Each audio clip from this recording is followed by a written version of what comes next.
మరి పార్టీ మారటానికి ప్రధాన కారణం బోండా ఉమామహేశ్వరరావు.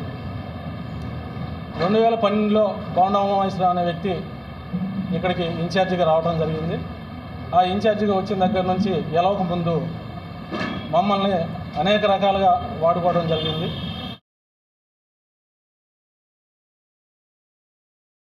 అందరికీ నమస్కారం. ఈరోజు ముఖ్యాంశం ఏంటంటే, నిన్న వెల్లంపల్లి గారు, మల్లాది విష్ణు గారు, అలాగే ఎంపీ గారి సమక్షంలో అందరం కూడా జగన్మోహన్ రెడ్డి గారి దగ్గరికి వెళ్ళి మరి మాజీ కార్పొరేటర్లు అందరం కూడా పార్టీలో జాయిన్ అవ్వడం జరిగింది. మేమందరం కూడా టీడీపీలో ఒక 20 సంవత్సరాల నుంచి పనిచేయడం జరిగింది. మరి పార్టీ మారటానికి ప్రధాన కారణం బోండా ఉమామహేశ్వరరావు. 2012లో బోండా ఉమామహేశ్వరరావు అనే వ్యక్తి ఇక్కడికి ఇన్ఛార్జిగా రావడం జరిగింది. ఆ ఇన్ఛార్జిగా వచ్చిన దగ్గర నుంచి గెలవక ముందు మమ్మల్ని అనేక రకాలుగా వాడుకోవడం జరిగింది.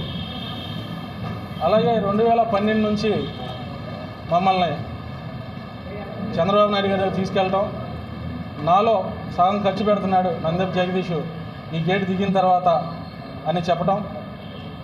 సరే, బోండా ఉమామహేశ్వరరావు గారు గెలవక ముందే ఇలాగ ఉంది, చంద్రబాబు నాయుడు గారి దగ్గరికి అక్కడికి తీసుకెళ్లారు, మంచి వ్యక్తి అనుకొని మేము తోచింది అందరం కూడా సహాయం చేసి ఆయన గెలిపించడం జరిగింది. గెలిచిన దగ్గర నుంచి కూడా మమ్మల్ని పట్టించుకోకుండా ఉండటం, చాలా ఇబ్బందికరంగా ఉండటం చేస్తామన్నారు. ఇవాళ 2014లో అతనికి టికెట్ రాలేదని చెప్పేసి ఆ రోజు జగన్ గారి దగ్గర నుంచి నాకు ఫోన్ వస్తుంది, పార్టీలో జాయిన్ అయిపోదాం అనేసి అన్నారు. హైదరాబాద్లో తెలుగుదేశం శ్రేణులు చాలామంది కూడా విభేదించారు. మేము చేరము, నువ్వు మారితే మేము మారాల్సిన అవసరం లేదు అని చెప్పడం జరిగింది. కానీ నన్ను లోపలికి తీసి అడిగారు, ఏం చేద్దామని అన్నారు. మీ ఇష్టం అన్నా, అక్కడ కూడా క్యాడర్ ఉంటుంది, మనకేం ఇబ్బంది ఏం లేదు, వెళ్ళిపోదాం పదండి అన్న. అలాగా ఆయనకి వెన్నంటూ ఉండి ఆయన అనేక సందర్భాల్లో మీడియా మిత్రులకు కానీ, చంద్రబాబు నాయుడు గారికి కానీ, పార్టీ పెద్దలకు కానీ గేటు దిగిన తర్వాత నాకు సహకరిస్తున్నారు, జగదీష్కి ఏదో ఒకటి చేద్దాం అని చెప్పడం జరిగింది బోండా ఉమామహేశ్వరరావు గారు. కానీ తర్వాత అతని నిజ స్వరూపం తెలిసింది. 17 మంది కార్పొరేటర్లను గెలిచాం. ఇవాళ అతని వెనకాల 12 మంది లేరు. సరే, మా మానాన్ని మేము బ్రతుకుతూ 2018లో కేశినేని నాని గారి సహకారంతో నేను తిరువురు వెళ్ళడం జరిగింది. అక్కడ నన్ను అనేక ఇబ్బందులు పెట్టి నన్ను సస్పెండ్ చేస్తానని చెప్పి బచ్చుల అర్జున్ గారితో మీటింగ్లు పెట్టి అన్నీ చాలా తిప్పలు పెట్టారు. నేను ఒకటే చెప్పాను, ఏమంటే మీ గెలుపుకు సహకరించాము, నేనేదో అక్కడ రిజర్వ్డ్ నియోజకవర్గం, నేనేదో అక్కడ పని చేసుకుంటాను, నన్ను చాలా ఇబ్బంది పెట్టారు, వచ్చాను, పార్టీకి పనిచేశాను. 14లో గెలిచిన తర్వాత నాకు డిప్యూటీ మేయర్ ఇప్పిస్తానని చెప్పి ఆయన ఏం చేశారు, ఒక కార్పొరేటర్కి 3 కోట్లకు బేరం పెట్టుకొని, త్రిమూర్తిరాజు గారు అనే వ్యక్తికి 3 కోట్లకు బేరం పెట్టుకొని చంద్రబాబు నాయుడు గారి చుట్టూ తిరగడం జరిగింది. ఈయన మాటలు అప్పటికే ఈయన నిజ స్వరూపం చంద్రబాబు నాయుడు గారికి కూడా తెలిసిపోయింది. తిరిగి చేస్తే నాకు డిప్యూటీ మేయర్ ప్రయత్నం చేయలే. అతను కానీ ప్రయత్నం చేస్తుంటే, అంటే గెలవక ముందు ఒక 5 సార్లు తీసుకెళ్ళాడు కదా, గెలిచిన తర్వాత అసలు తీసుకెళ్ళలేదు. సరే, ఒకవేళ తీసుకెళ్ళినా ఇదే ఫస్ట్ టైం కదా గెలవటం, నీకు అవకాశం ఇవ్వలేకపోతున్నావు అని నాకు చెప్పిస్తే నేను ఆయన వెనకాలే ఉండేవాడిని, నాకు కూడా చాలా సంతోషంగా ఉంది. తర్వాత 2018లో నన్ను కేశినేని నాని గారు తిరువురు పంపించడం జరిగింది. అక్కడ ప్రయత్నం చేసుకుంటే నాకు సీట్ రాకుండా చేశారు. నేను ఇంకా సరేనని చెప్పేసి ఇక్కడికి వచ్చేసి పార్టీకి ద్రోహం చేయకుండా 2019లో నేను ఆయనకే చేశాను. అయితే 5 డివిజన్లు ఇన్ఛార్జిది తీసుకోమంటే మళ్ళీ 1 డివిజనే తీసుకోవడం జరిగింది. కానీ మమ్మల్ని నమ్మటం కానీ చేయడం కానీ చేయలేదు. మల్లాది విష్ణు గారికి అమ్ముడిపోయి ఆయనకి చేశాను అది అని అన్నారు. మల్లాది విష్ణు గారికి అమ్ముడిపోలేదు, అక్కడ ఉండి చేసేది నా రక్తంలో లేదు. కానీ నాకు లాస్ట్ మినిట్లో 40 లక్షలు ఇచ్చి పంపించాడు పంచమని. పంచితే పోలీసు వారు పట్టుకుంటారు అని చెప్పేసి నేను పంచలేదు. చేసింది నేను మటుకు అదే చేశాను. ఓడిపోయి తట్టుకున్నాను. ఈ 40 లక్షలు పంచమని వేరే మనిషితో ఇచ్చి పంపించారు. వేరే మనిషి ఎవరో కాదు, నాగమల్లేశ్వరరావు గారు అని చెప్పేసి ఆయన ఇచ్చి పంపించారు. నేను పంచడానికి విభేదించాను. ఆ 40 లక్షలు నేను పంచలేదని, ఆ 40 లక్షలు పంచితే నేను గెలిచేవాడిని అని చెప్పేసి అనేకమైన కోతలు పొందడం జరిగింది. ఇక్కడ జగన్మోహన్ రెడ్డి గారు 2014 నుంచి మాతో ఉన్న కార్పొరేటర్లకి బొప్పన బాబుకుమార్ గారికి ఎమ్మెల్యేగా అవకాశం ఇచ్చారు, చైర్మన్లుగా అవకాశం ఇచ్చారు. అలాగే మాతో పాటు కార్పొరేటర్ గారికి కరిమినిసా గారికి ఎమ్మెల్సీ ఇవ్వడం జరిగింది. ఆమె గారు హఠాత్ మరణంతో వాళ్ళ కుమారుడికి ఎమ్మెల్సీ ఇవ్వడం జరిగింది. అలాగే పూర్ణ జవలమ్మ గారికి గ్రంథాలయ చైర్మన్ ఇవ్వడం జరిగింది. అలాగే సోదరుడు ఆసిఫ్ గారు నాతో పాటు కార్పొరేటర్ ఆయనకి ఎమ్మెల్యే టికెట్ ఇవ్వడం జరిగింది. అలాగే పుణ్యశీల గారు మాతో పాటు ఫ్లోర్ లీడరు, ఆ వైసీపీ, అప్పుడు నేను టీడీపీలో ఉన్నాను. ఆ అక్కకి మరి చైర్మన్ ఇవ్వడం జరిగింది. మరి అనేకమైనవి ఉన్నాయి. ఇక్కడ అవకాశం లేదు. నీ గెలుపు కోసం నువ్వు 2014లో మేము ఎంతమంది కార్పొరేటర్లను పనిచేస్తే అనేకమైన పదవులు అనుభవించావు. పొలిటి బ్యూరో అనుభవిస్తున్నావు, టీడీటీ డైరెక్టర్ చేసావు, ఇంకా అనేకమైన పదవులు చేసావు. అయినా నీ దాహం తీరలేదు. 2019లో మళ్ళీ టికెట్ రావట్లేదని చెప్పేసి మళ్ళీ పార్టీ మారటానికి చూశావు. 2019లో ఓడిపోవడం జరిగింది. ఓడిపోయిన తర్వాత మా కార్పొరేటర్లందరికీ ఫోన్ చేసి వైసీపీలోకి వెళ్ళిపోదాం అని అన్నారు. ఎవరం కూడా సస్యం రాని అన్నాం. ఇతని మాటలు నమ్మకోకుండా నువ్వు స్వార్థపరుడివి, నువ్వు ద్రోహివి పార్టీకి. నువ్వు ఎమ్మటే సెకండ్కి ఒక నిర్ణయం 2014లో వైసీపీలోకి వెళ్ళిపోదామన్నావు, 2019లో ఓడిపోకుండా వైసీపీలోకి వెళ్ళిపోదామన్నాం అని పెద్దిరెడ్డి రామచంద్రారెడ్డి గారి దగ్గరికి వెళ్ళి మీరు బేరం పెట్టుకుని వచ్చారు. కానీ నీ నిజ స్వరూపం తెలిసి నేను పార్టీలో జాయిన్ చేసుకోలేదు. మా లాంటి వాళ్ళ చిన్నోళ్ళని మేము పార్టీలో జాయిన్ అవుతామని అంటే ఎల్లంపల్లి గారు కానీ, మల్లాది విష్ణు గారు కానీ, కేశినేని నాని గారు కానీ మనస్ఫూర్తిగా పిలవడం జరిగింది. తీసుకెళ్లారు, జగన్మోహన్ రెడ్డి గారి దగ్గర తీసుకొని వెళ్ళారు, మాట్లాడారు. అది నాయకుడు లక్షణం అని అంటే మేము ఎదుగుతాము, మేము వద్దు అనుకుంటే ఎలాగా? నీ నియోజకవర్గం జనరల్ నేను పోటీ చేస్తానా? నేను టికెట్ అడగలేదే, ఎందుకు మా మీద అందుకు అంత నీకు పగా? మా తిప్పలేదు, మేము పడుతున్నాము, మేము ఎదగకూడదా? నీ పిల్లలు నువ్వే ఎదగాల? నీకు డబ్బులు దాహం. 2014లో కేశినేని నాని గారి దగ్గర 15 తెచ్చుకున్నావు, 10 పైసలు ఇవ్వాల కార్యకర్తలకి. నీ ఆస్తులు పెంచుకున్నావు, అవన్నీ నాకు తెలుసు, కార్యకర్తలకు తెలుసు. నేను టీడీపీ క్యాడర్కి ఇప్పుడు ఉన్న వాళ్ళకి, ఇప్పుడు పనిచేసే వాళ్ళకి చెప్తున్నాను, నమ్మక ద్రోహి పని చేయబాకండి. మనకు అవసరమా? మనల్ని ఏం చేశాడో ఒకసారి ప్రశ్నించుకోండి. అందరితో గొడవే, ఇంతమంది ఉన్నారు, ఒకళ్ళు లేరు, ఒక పెద్దోళ్ళు అతనికి పనిచేసేవాళ్ళు లేరు. తెలియక మాయ మాటలు చెప్పి 2014లో పార్టీ వేవ్లో గెలిచాడు. 2019లో అప్లికేషన్లు అమ్మి, అందరి చేత అప్లికేషన్లు అమ్మించి, కార్పొరేటర్ చేత, కొంతమంది చేత దగ్గర 60% అప్లికేషన్ అమ్మించారు. ఆ అప్లికేషన్ అమ్మింది కూడా గంటా కృష్ణమోహన్ గారు, అతను పిఏ. అతన్ని పంపించేశాడు, తరివేసేసి ఏం చేశాడు? మళ్ళీ ఇప్పుడు దగ్గర తెచ్చుకున్నాడు. అందరూ కంప్లైంట్. ఇవాళ మేము 8 మంది మీటింగు పెట్టుకున్నాం హోటల్లో. ఆ 8 మందికి కూడా ఏమని చెప్పి వెళ్ళాము? అమ్మ బాగున్నాం ఉమేశ్వర్, మనల్ని ఇబ్బంది పెడుతున్నాడు, మన భవిష్యత్తు ఏంటి? మనం మెనోరో గ్రాండ్లో కూర్చొని మాట్లాడుకొని, పెద్దవాళ్ళు పిలుస్తారు, పిలవకపోతే మన కార్యాచరణ ఏం చేద్దామని మాట్లాడుకున్నాం. సాక్షి పేపర్లో వచ్చింది, అంతా నిజమే. అబద్ధం ఏం రాయలా. అబద్ధం రాస్తే పరువు నష్టం దావా చేసుకో. 2014లో మీ ఇంట్లో 2 ఎఫ్ఐఆర్లు అయినాయి. మీరు ఎమ్మెల్యేగా ఉన్నప్పుడు అయ్యింది, టీడీపీ గవర్నమెంట్లోనే అయ్యింది. ఇది ఎవరో అబద్ధం ఆడేది, ఎవరు చేసేది ఏమీ లేదు. నేను ఏం ఒక మాట అనాల్సిన పని లేదు, మీకు నాకేం గొడవ లేదు, ఒక మాట కూడా అనాల్సిన పని లేదు. నన్ను నువ్వు పార్టీలోకి రానిపోవని నేను జాయిన్ అవ్వడానికి వెళ్ళాను. కేశినేని చిన్ని గారు నన్ను లోకేష్ గారి దగ్గర తీసుకెళ్ళిన దగ్గర నుంచి చిన్ని గారికి వార్నింగు, బొప్పన బాబుకుమార్ గారికి వార్నింగు ఇచ్చింది. అతని మధ్యన ఎవరి మధ్యన ఉండాలి. మళ్ళీ హేళనగా బొప్పన బాబుకుమార్ గారు అనే వ్యక్తి తెల్ల కాగితం. నేను డిప్యూటీ ఫ్లోర్ లీడర్ని, ఆయన మామూలుగా కార్పొరేటర్. అన్న మేము కౌన్సిల్ అయిపోయిన తర్వాత బయట కలుసుకుంటా ఉండేవాళ్ళం. అటువంటి వ్యక్తిని క్యాడర్ అక్కడ ఉన్న వాళ్ళు చెప్తామన్నారు, ఇబ్బంది పెడతామని అన్నారు. 2020లో యాదవ్ గోగుల రమణ గారు చాలా మంచి మనిషి, వివాదాస్పదం లేని అతను డిప్యూటీ మేయర్గా చేశాడు. డిప్యూటీ మేయర్గా చేసిన మనిషిని నువ్వు గరిమెల్ల చిన్న అతను ఇండిపెండెంట్గా వేయించావు. నీ కెపాసిటీ పార్టీ హైప్లో పథకాలను బట్టి ఓట్లు వస్తూ ఉంటాయి, మంది ఒక 5% ఉంటుంది, మొత్తం నాదే మొత్తం నీదే. అయితే గరిమెల్ల చిన్న నేతల్ని మీరు ఇండిపెండెంట్గా వేయించారు. 300 ఓట్లు రాలేదు.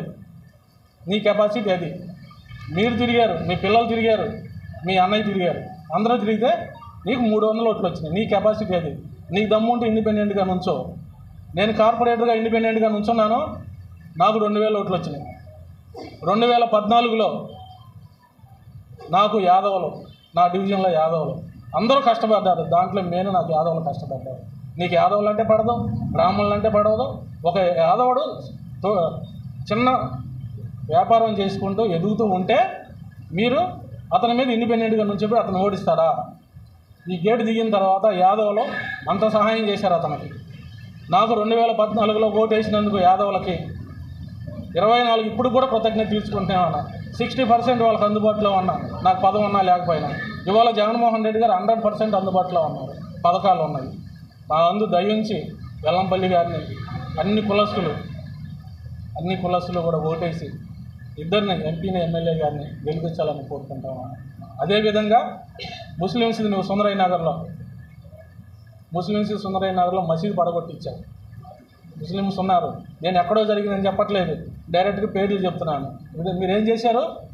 అది పడై చేస్తే నేను వెళ్ళి దగ్గరుండి వాళ్ళకేదో నా స్తోమతకు నేను చాలా చిన్నవాడిని, నేను ఇచ్చి ఆ గుడి కట్టించడం జరిగింది. ఇవన్నీ వాస్తవాలు కాదా? వెంకాయమ్మ గారు అని ఉంది, యాదవులామా, అనుకోకుండా ఏదో కేసులో ఇరుక్కున్నావా? నువ్వు రూపాయి ఇవ్వలేకపోయావు. నిన్ను డబ్బులు అడిగితే ఏమా కోపం, డబ్బులు తెచ్చుకుంటున్నావు. ఎంపీ క్యాండిడేట్ డబ్బులు తెచ్చుకుంటున్నావు, నీ ఆస్తులు పెంచుకుంటున్నావు.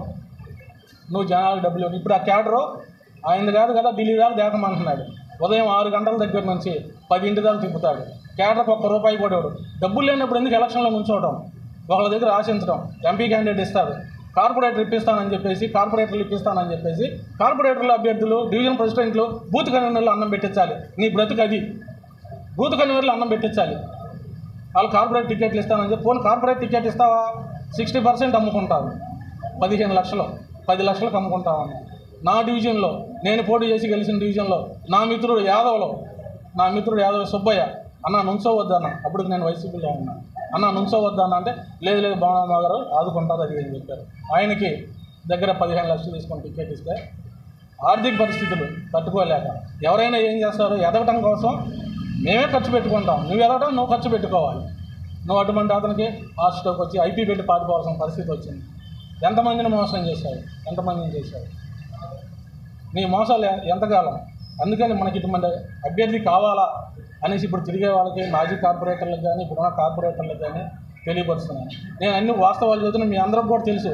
ఎప్పుడు ఉంటాడో ఎప్పుడు వెళ్ళిపోతాడో తెలియదు, కరోనా టైంలో ఎక్కడికి వెళ్ళిపోయాడో తెలియదు. అదేమనంటే సోషల్ డిస్టెన్స్ పాటిస్తున్నాను అని చెప్పాడు. 2 సంవత్సరాల అడ్రస్ లేకోకుండా పోయాడు. ఇక్కడ ఎల్లంపల్లి ఇక్కడ మల్లాది విష్ణు గారి ఆధ్వర్యంలో అందరూ ఇంటింటికి అన్నీ కూడా పంచడం జరిగింది. అంత షోయింగ్ చేయటం, అబద్ధాలు ఆడటం, అప్లికేషన్లు అమ్ముకొని ఒక్కొక్కరు ఇల్లులు అమ్ముకొని కార్పొరేటర్లు, డివిజన్ ప్రెసిడెంట్లు. ఒక 3 నెలల క్రితం కూడా భవనం ఉమేశ్వర గారి దగ్గరికి వెళ్ళడం జరిగింది. దడిగా సుబ్రహ్మణ్యం అనే అతను అన్న మరి నా పరిస్థితి ఏంటి, గంటా కృష్ణమోహన్ అప్లికేషన్లు అమ్ముకున్నాడు, మరి కోట్లలో అప్లికేషన్ అమ్మారు. ఇంకెలా నమ్ముతారు? అతనే నీ దగ్గర ఉన్నారు, అతనితో ఫోన్ చేపిస్తున్నావు మాకు, మేము ఎలా రావాలి నీ దగ్గరికి? వచ్చినా కానీ నీ నిజ స్వరూపం ఏంటో తెలుసు. మేము పార్టీ మారడానికి గల కారణం బోండా ఉమేశ్వర గారి పద్ధతి బాగా పోకుండా ఒక బ్రాహ్మణి మీద చేసాడు. నీకు బ్రాహ్మణులు అంటే పడదు. ఒక వైశ్యస్ అతను రాంప్రసాద్ గారు అని చెప్పేసి, ఇది చాలా ఇంపార్టెంట్ అయిన విషయం. ఒక వైశ్యస్ అతను రాంప్రసాద్ అనే అతను, ఈ బోండా ఉమేశ్వర గారు ఒక పారిశ్రామికవేత్త, 3 పార్ట్నర్స్. విభేదాలు వచ్చినాయి. రాంప్రసాద్ గారు నేను తేల్చుకుంటానండి అనేసి బోండా ఉమేశ్వర గారి దగ్గర రావడం, ఎందుకంటే నేను ఆయన దగ్గర ఉన్నాను కాబట్టి చెప్తున్నాను. లాస్ట్ మినిట్ వరకు కూడా తేల్చుకుందాం, ఆ పారిశ్రామికవేత్తకు డబ్బులు ఇచ్చేసేద్దాం అంటే 14లో పార్టీ వస్తుంది, గెలుస్తున్నాం, ఆడి సంగతి చూస్తాము అని అన్నాడు. అనేసి రాంప్రసాద్ గారిని సెటిల్ చేసుకొని ఇవ్వకుండా అతని చావుకు కారణమయ్యాడు. అతను ఇంతకన్నా దారుణం ఉంటుందా? ఒక వైశ్యస్ నమ్మి నీ దగ్గరకు వస్తే, వైశ్యస్ అంటే పడదు, వైశ్యస్ కాబట్టి చంపేశారు మెత్తకాని. ఇవాళ మేము మా భవిష్యత్తు కోసం మేము తిరుగుతున్నాం, నువ్వు అనేకమైన మీటింగ్లు పెడుతున్నావు. చేనేత కార్మికులు చనిపోయారు, అది గవర్నమెంట్ హత్యలు అది అని అన్నారు. మరి నువ్వు చేసింది ఇప్పుడు మమ్మల్ని చంపుతాను అంటున్నావు. దీనికి కారణం జగదీష్ గారు, ఆ తర్వాత గండూరు మహిళ అంటే బ్రాహ్మణ్ని చంపుతావా, ఎస్సీని చంపుతావా? చంపు, చూస్తాను. మా వెనకాల వాళ్ళ రోజున వెల్లంపల్లి గారు ఎంపీ గారు తీసుకొని వెళ్ళి మాట్లాడించారు. జగన్ గారు ఇలా జరుగుతుంది సార్ అని అంటే ఆడి బొంద నేను ఉన్నాలే చూస్తాను అన్నారు. అన్న మాకు ఎంతో భరోసా ఇచ్చారు, మమ్మల్ని చక్కగా రిసీవ్ చేసుకున్నారు. మేము కష్టపడి మా వంతు మేము పని చేస్తూ ఉంటాము. ఆ రాంప్రసాద్ గారితో గొడవ ఎందుకన్నా నీకు, అతనితో ఇబ్బంది పడతావు అని చెప్తే అతను ఇప్పుడు కూడా చెప్పే అతను ఫోన్ కాల్ డేటా చూస్తే తెలిసి చనిపోయేంత వరకు కూడా లాస్ట్ మినిట్ వరకు కూడా సెటిల్ చేసుకుంటానంటే సెటిల్ చేసుకొని పోకుండా అతని దగ్గర డబ్బులు తీసుకొని అతను చావుకు కారణం అయ్యాడు. మరి ఇటువంటి ఎన్ని ఉన్నాయి. మీకు ఒకటే చెప్తున్నా టీడీపీ శ్రేణులకి, ఇవన్నీ తెలియదు. నేను పార్టీ మారటానికి ఏంటో తెలుసు, మీ అందరికీ తెలుసు అతను ఏంటో తెలుసు. ఎంతోమంది అభ్యర్థుల దగ్గర పనిచేసాం, 25 సంవత్సరాలు ఎలక్షన్లో పనిచేసాం, ఎంతోమంది దగ్గర పనిచేసాం. ఇటువంటి నాయకులను చూడలేదు. గద్దె రామరావు దగ్గర కానీ ఇంకోళ్ళ దగ్గర కానీ వల్లభనేని వంశీ గారి దగ్గర కానీ అందరి దగ్గర పనిచేశాను. వల్లభనేని ఇతను ఎదగటానికి 2012లో ఇక్కడ బాగా వాటర్ గీటర్ అంతా రాదు, చాలా ఇబ్బందికరంగా ఉంటుంది. ఎంతో ఇబ్బందికరంగా ఉంటే వల్లభనేని వంశీ గారి ట్రాక్టర్లో ఆ ట్రాక్టర్లకు డీజిల్ మాది, డ్రైవర్లకు భోజనం మాది. ఇది ఎక్కడ దారుణం అండి? నీకు లేనప్పుడు ఎందుకు ఎలక్షన్లో నుంచోవటం? నీ దగ్గర డబ్బులు లేనప్పుడు ఎలక్షన్లో నుంచోవడం. ఇప్పుడు మళ్ళీ అభ్యర్థిని మారిస్తే బాగుండి, ఎంపీ అభ్యర్థిని ఎవరో కేసినేని చిన్ని గారిని. ఎందుకంటే ఇప్పుడు దాకా నాకేసాడు, తినేసాడు. ఇప్పుడు మళ్ళీ కొత్త క్యాండిడేట్ వస్తే మళ్ళీ డబ్బులు ఫ్రెష్గా ఇస్తాడు అని చెప్పి చంద్రబాబు నాయుడు ఓడిపోవాలి, కేసినేని చిన్ని గారు ఓడిపోవాలి, అతను మడి గెలవాలని కోరుకునే మనస్తత్వం కావాలి. ఏమైనా కార్పొరేటర్ చిన్నవాళ్ళం ఎదుగుదామని ఏదో ఖర్చు పెట్టుకుంటాం, వాళ్ళని ఇల్లు అమ్ముకునే పరిస్థితి తీసుకొచ్చారు. ఇది వాస్తవమా కాదా? నాకు అక్కడ ఆయన దగ్గర ఉన్న వాళ్ళే ఫోన్ చేస్తున్నారు, అన్న మంచి నిర్ణయం తీసుకుని వాటిలో మీటింగ్ పెట్టించావు, కానీ భవిష్యత్తు టీడీపీ వచ్చి ఏం చేయమంటావు? ఇలా వెంటాడి వేధిస్తానంటున్నాడు, చంపేస్తానంటున్నాడు, బెదిరిస్తున్నాడు, పని చేస్తామని నేను వచ్చి పార్టీలో జాయిన్ అవ్వడానికి వచ్చి నేను తిరువురు వెళ్ళిపోతానంటే ఆయన కండవ కప్పుతాడంట, ఆయన దగ్గర పని చేయాలంట. నీ దగ్గర పని చేసిన ఉపయోగం లేదు. ఎప్పటికప్పుడు కొత్త, ఇప్పటికీ నీ దగ్గర కార్పొరేటర్లు ఎవరున్నారు? గెలిచిన పాత కార్పొరేటర్ల దగ్గర ఎవరున్నారు? 12 మంది గెలిచాము, 17 మంది గెలిచాము, ఎవరున్నారు? బాలన్న 2సారి గెలిచాడు, ఉన్నారు. మన వీరమంచిని లలిత గారు ఉన్నారు, కొత్త క్యాండిడేట్ ధనావాళ్ళు ఉన్నారు. పాత వాళ్ళు ఎవరున్నారు? పెద్ద నాయకులు ఎవరున్నారు? నీ దగ్గర గ్రౌండ్ వర్క్ చేసేది ఎవరున్నారు? నీ అన్ని మాయమాటలు, ఈ మాయమాటలు ఎవరు నమ్మరు. నేను ఒకటే చెప్తున్నాను, టీడీపీలో ఉన్న కార్పొరేటర్ అభ్యర్థులకి, డివిజన్ ప్రెసిడెంట్కి, కన్వీనర్లకి, మీరందరూ కూడా జాగ్రత్తగా విని అతను నిజ స్వరూపం తెలుసుకొని మా దగ్గరికి, వెల్లంపల్లి గారి దగ్గరికి, ఎంపీ గారి దగ్గరికి రండి. అన్న జగన్మోహన్ రెడ్డి అన్న గారి దగ్గర తీసుకున్నారు. కార్పొరేటర్లు ఎక్కడా చూడలేదు మరి ఈ సంస్కృతి. జగన్మోహన్ రెడ్డి గారు కార్పొరేటర్లకు ఎమ్మెల్యే టికెట్లు, చైర్మన్లు, సర్పంచులకి ఎమ్మెల్యే టికెట్లు, ఒక ట్రాక్టర్ డ్రైవర్కి, లారీ డ్రైవర్కి ఎమ్మెల్యే టికెట్లు, డబ్బులు లేకపోకుండా. ఇప్పుడు ఆసిఫ్ అన్న దగ్గర ఏమైనా చాలా మంచి మాతో పాటు కార్పొరేటర్, మరి అటువంటి మనుషులు అందరూ కూడా టికెట్లు ఇచ్చి అన్న సహాయపడుతున్నారు. కనుక మీరందరూ కూడా యాదవులు కానీ ఆ క్యాస్టులు అన్ని క్యాస్టులు కూడా సహకరించి మరి అన్నని గెలిపించుకుంటే బాగుంటుంది. మీకు ఎప్పుడు కూడా అన్న ఉంటాము.